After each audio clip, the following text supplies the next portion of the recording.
కళింగ దేశానికి రాజేంద్ర అనే రాజు ఉండేవాడు. ప్రతి దీపావళికి శివాలయానికి వెళ్ళి పూజ చేసేవాడు.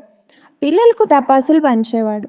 అలానే ఒకసారి దీపావళికి గుడికి వెళ్ళి పిల్లలందరికీ టపాసులు ఇచ్చి తిరిగి వెళ్తున్నారు. టపాసుల పొగకి ఆ శబ్దం విని గుర్రం భయపడి అటు ఇటు వేగంగా పరిగెత్తుతుంది. రాజు కింద పడిపోతాడు. గ్రామ ప్రజలంతా షాక్ అవుతారు. ఎవరికి ఏం చెయ్యాలి అన్న ఆలోచన రాదు.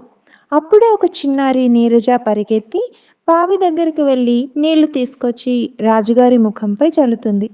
కొద్దిసేపటికి రాజుగారికి మెలకువ వచ్చేస్తుంది.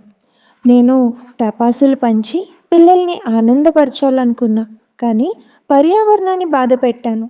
అసలు దీపావళి అంటే టపాసుల వెలుగు కాదు, ఇంకొకరి మనసులో ఆనందాన్ని వెలిగించడం అని తన ప్రజలకు చెప్తాడు. అప్పటి నుంచి ఆయన రాజ్యంలో అందరూ ఎకో ఫ్రెండ్లీ దీపావళిని జరుపుకోవాలని ఆజ్ఞాపిస్తారు. పర్యావరణాన్ని రక్షిస్తేనే మనం రక్షించబడతాం. ఈ విషయం మీ అందరికీ తెలుసు కదండి. మరి ఈ దీపావళి మీరు ఎలా జరుపుకున్నారు?